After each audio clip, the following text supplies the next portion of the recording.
All right, so I have good news and I have bad news. The bad news is you're probably using your French press wrong. The good news is you don't actually need a lot of crazy gear to really seriously up your game when it comes to French press coffee. See, the amazing thing about the French press is that in theory, it's actually really difficult to mess it up just in the way that it extracts coffee. In practice, though, there are some nuances about the way it works that can leave you with some cups of coffee that are just not the nicest. And if this is you, we can fix this. Here's the issue with the French press. You see, the way that it extracts is inherently very good. It's called immersion brewing, and that's when all the coffee is sort of in there just hanging out together. The water actually acts as a solvent and starts to pull those compounds out of the coffee grounds that make your coffee taste good. And the great thing is that once that solution, that is coffee, reaches a certain point in immersion brewing, it actually almost totally stops extracting, which makes it very difficult to overdo or over extract the whole process or underdo it as long as you're leaving it in there for long enough. So what is the issue then with the French press if the way it works is actually very good? And if you're here, I think you probably already know the answer to that. Nothing is a coffee buzzkill like gross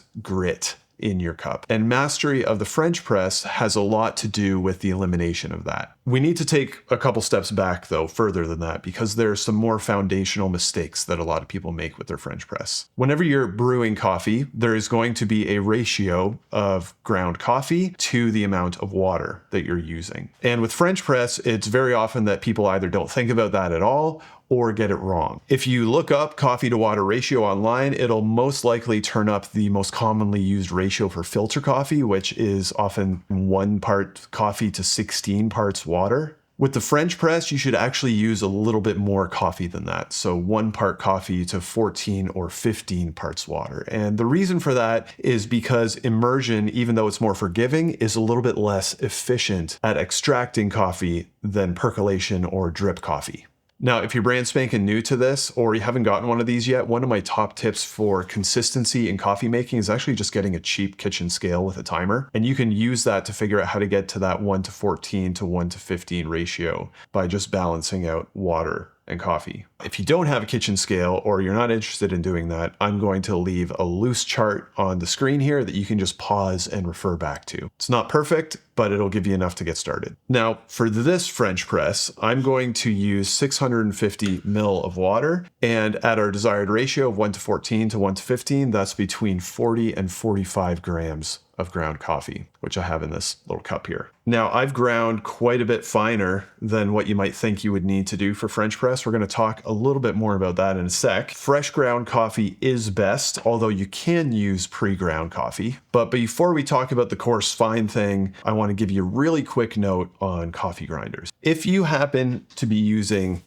a coffee grinder like this, with this little blade that spins around at the bottom, this is very likely to give you less than fantastic results with your French press. And the reason is because this blade that spins down here doesn't grind the coffee evenly. It pulverizes stuff around the bottom into this very fine, dusty stuff called fines, which is where the grit in your coffee actually comes from. And it leaves other particles very coarse. A coffee burr grinder, almost any kind actually, will do a lot better job than a grinder like this. There are hand grinders that you can get. If you want to get a nice electric grinder to get started, I'd recommend the Baratza Encore. But if you are using one of these, one thing that you can do to make the grind more even is actually to shake it while you're grinding, kind of like a cocktail shaker. Now, when it comes to actual grind size, you may have heard that you want to grind very coarse for French press, which is not actually necessarily true. Number one, a finer grind will help the coffee to extract more efficiently, which is a good thing for this brewing style. But wait, you might say, I thought I wanted to grind coarse to avoid the grit. And I'm going to give you a couple tools to deal with the grit in just a second. There is something really interesting that happens with coffee grinders, and that is that those dusty particles in there that create the grit in your brew aren't actually related to the grind size that you select. They're more of like this byproduct that happens inside the coffee grinder as it's grinding up coffee. And really, as you're grinding, you're going to get those no matter what grind size you're at. And in lower end grinders, the coarser you go, the more of that stuff, even in some cases, can get created. But even if you look at like a fine filter grind and you compare it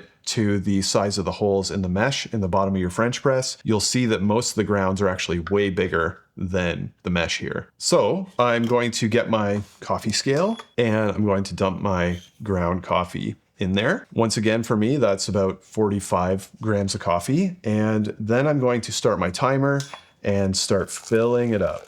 And you don't need to do anything crazy here. I'm gonna fill it up about halfway. And then what I'm gonna do is I'm gonna give this a good stir. And once again, that will help make that extraction more efficient. Then I'm gonna fill it all the rest of the way up to 650 mils. Then we're gonna wait. Now, we're not out of the woods yet because what we do next can make the grit in your final cup either better or worse. General wisdom says that you wait 4 minutes and then you plunge. Now, the amount of time is pretty good because, as I said, at a certain point, once the coffee solution reaches a certain concentration, it's not going to continue to over extract. So 45 minutes is a pretty good range. The issue is, often when you see these plunged, people do it very forcefully, which can force a lot of those grains and grit and fines up into your finished brewed coffee. So I'm gonna give you 3 different approaches to manage this and do things a little bit differently. You can choose which one works best for you, try all 3, whatever you like. Number 1, you can actually break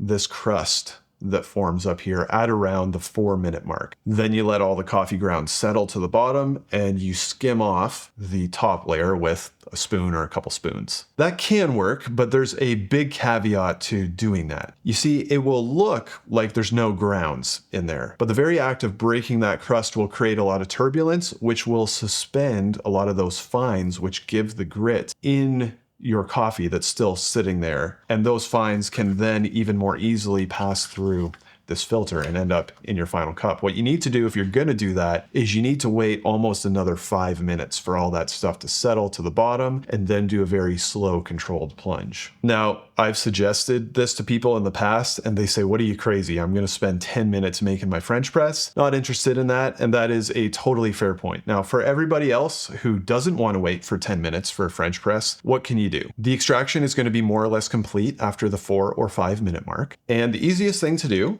is just to stick this thing in here and then do a very, very, very slow controlled press. Press that crust down to the bottom. And you might think, aside from going a little slower, that's not necessarily all that different from what I've already been doing. Why can that work? You know, I'm just pressing all these grounds right up against the filter. Won't that actually make things worse? And the answer is not necessarily. Here's why. When you are plunging this coffee and the crust is right here, the crust itself is going to act as a little bit of a filter, and fines that may still be suspended down here that are coming up through this coffee bed are liable to get stuck in that crust if you go slow enough. Now, if you go too fast, it'll create turbulence and force more of that through the metal screen, which is not good. So if you want to do that, just go super slow and you can actually get a pretty decent result. Now, if you want to go further and get a pristine cup of coffee out of your French press, there is one other thing you can do, and that is use a paper coffee filter over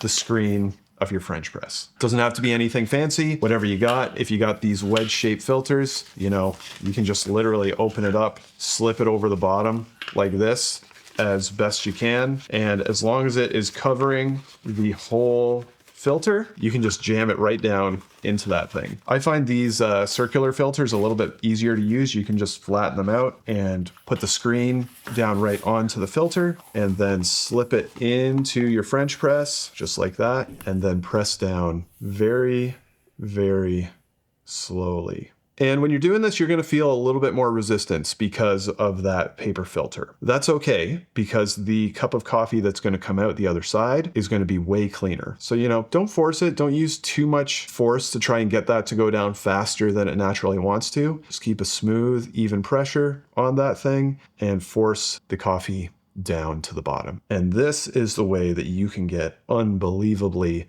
clean French press coffee. Now, when you're all done that, I also suggest pouring into a little serving vessel before you pour it into your final cups. And the reason for that is, if there's any unevenness in strength from kind of bottom to top, it will all mix around when you serve it into your pouring vessel. You just pour your coffee out and then you pour it into your cup and there is nothing in there. It's totally clean.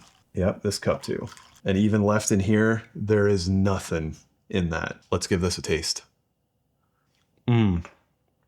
That is really good, really clean, zero grit, perfectly balanced flavor. If you want really great coffee and you got this French press sitting in the cabinet collecting dust and you're feeling like, oh, I know that thing's there, but it just makes gritty, gross coffee, pull the thing out, give those tips a try.